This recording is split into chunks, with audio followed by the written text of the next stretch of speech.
I'm Georgie Prodromo reporting from London on what's been an historic day where the eyes of the world have been on the UK for the state funeral of Queen Elizabeth II.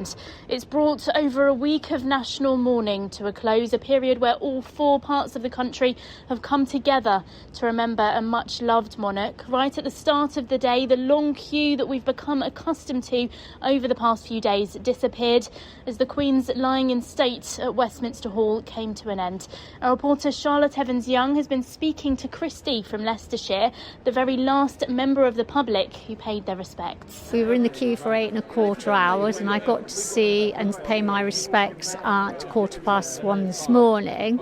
And I decided that it just all went so quick. I wanted to see if I could have the privilege and honour to be able to do that again. So I queued up again and got through at just before 6:30. You're a part of history now. How does it feel to say you're the last person to have visited the Queen lying in state? It is an immense honour, and I wanted to take my time and be able to thank her for being our sovereign and our queen. The crowd started to build from the early hours to watch the funeral, with landmarks like the Mall packed with people from all over the world. Have you two travelled quite far to be here? From Nashville, Tennessee. I was actually boarding a flight, and so I just looked and booked the trip and felt like it was a moment in history that would never happen again. We deserve to show her that we love her and show our respect, and I'm just so happy I'm here. Did the Queen mean to you? How were you sort of affected when you heard the news about her dying? Having reflected on it even more over the past week, I think it's a very important institution for our country. Finally, just before 11 a.m, the Queen's coffin was carried from Westminster Hall onto the state gun carriage for the short journey to Westminster Abbey.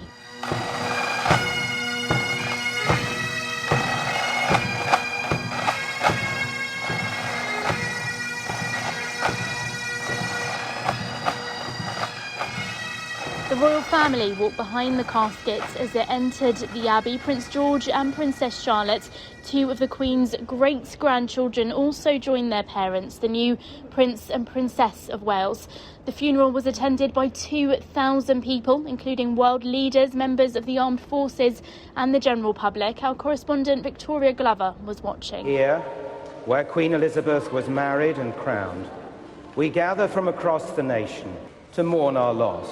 King Charles looked on somberly as he, and indeed the world, stopped to pay a final farewell to his mother, Her Majesty the Queen. With 2,000 people packed into Westminster Abbey, it was a poignant service of remembrance filled with some of the Queen's favourite music, and a sermon was given by the Archbishop of Canterbury, who praised the Queen's dedication to service. Rarely has such a promise been so well kept.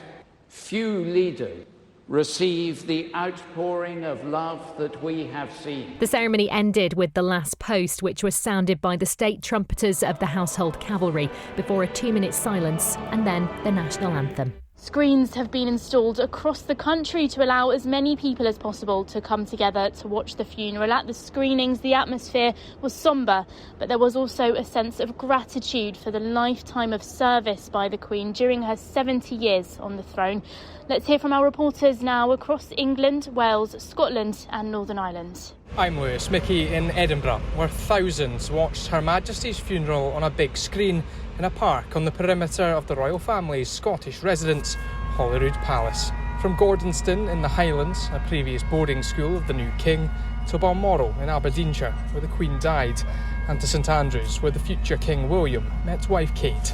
People have been taking the opportunity to pay their final respects. We thought it would be nice to come and watch it in a place where there's lots of other people around. It's a very special occasion to be here. Another sombre and emotional day in Scotland. I'm James Diamond, reporting from Bath Abbey, where so many people turned up that staff had to lay out extra seats. Hundreds took to their feet as the national anthem played in Westminster, including former Royal Marine Rob French, wearing his green beret and service medals. I pledge my allegiance to the Queen, and today was kind of a release from that allegiance. The service was very moving and very fitting. I thought the Abbey would be beautiful, emotional. I thought it would be just the perfect place. As well as those inside, dozens more peered through the door for a glimpse from outside as everyone tried to take in the historic moment. I'm Jamie Williamson reporting here from Manchester, where hundreds of people have come out to pay their final respects to Queen Elizabeth II here on Exchange Square, where the council have erected a large screen. I've been speaking to those who arrived first. Such an incredible, selfless figure, someone for everyone to look up to. I've watched lots of coverage on TV, but today it was essential to come here. It's an historical moment, isn't it? This is one of 3 large screens erected across Manchester city centre and one of dozens littered across the country. I'm Claire Bode and I'm in Cardiff right now, where it has been considerably quieter today than it was for the royal visit on Friday. The city centre this morning was almost completely empty as the funeral took place, and whilst no large public screens were set up in Wales to watch today's proceedings, people here have still been paying their respects to the late Queen. Cinemas here offered free screenings of the funeral, and more people have continued to pay their respects by laying down flowers outside of Cardiff City Hall. I'm James Gould and I'm in Belfast, where hundreds of people have watched the Queen's funeral on a big screen at City Hall. Some families brought picnic blankets to lay on the grass, while others stood for the duration of the service. At Royal Hillsborough, just outside the capital, deck chairs and tables were laid out for those watching on the front lawn of St Malachy's Church. Earlier we spoke with Julie Davison from Belfast, who says many here are grieving. The Queen is very much part of my community, part of the fabric of who we are, you know, our Britishness. We feel we're grieving as a community with the royal family. Back in London, the funeral ended with the playing of the last post and a national 2-minute silence.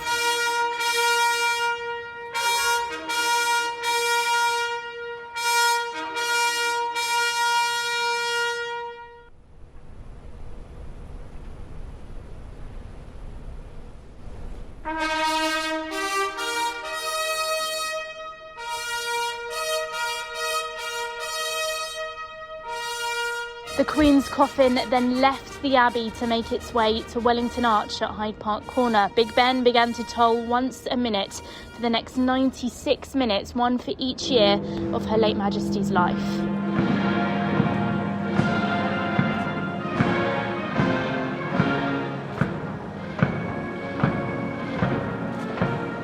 Colette Howe has been at Hyde Park and saw the coffin arrive. The crowds here of thousands came to a complete standstill for the moment the Queen's coffin arrived at Wellington Arch.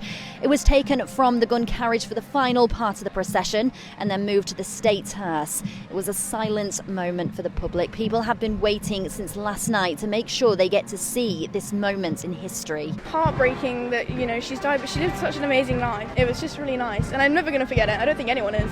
Oh, it was really lovely on such a sombre occasion. She's been a part of our lives for so long. Well, the State Hearse was waiting for the Queen's final journey to Windsor Castle, the home where she spent most of the pandemic isolating with her husband, the late Duke of Edinburgh, and where we saw her lead her family at his funeral last year. A short committal service was held at St George's Chapel, led by the Dean of Windsor and attended by members of the royal family and the leaders of the Commonwealth nations. Jonathan Richards has been on the long walk outside the castle. The Queen is home, back inside the walls of Windsor Castle. She was greeted by just under 100,000 people who packed out both sides of the long walk to say thank you and say their final farewell. Long before the procession reached the midpoint, the crowd fell silent, with only the minute gun of the King's Troop in the background. As the procession passed by, the crowd broke out in spontaneous applause. It was just something that you were never going to see again. It was quite a sad moment. I think everybody here got behind it. Yeah, it's just very sad. During the service, which was conducted by the Dean of Windsor, David Connor, the imperial state crown, the orb and the sceptre was lifted from the Queen's coffin by the crown jeweller, separating the Queen from her crown for the final time. In another moment of finality, the Lord Chamberlain, the most senior official in the late Queen's royal household, broke his wand of office and placed it on the coffin, signifying the end of his service. The final service of the day is a private one for the royal family, as Elizabeth II is buried alongside her late husband and her father, King George VI. Today has brought what many have called the second Elizabethan age to a close, a record-breaking reign which will never see the likes of again, and it completes the transition to a new king, with Charles III leading his family and the whole country into a new era.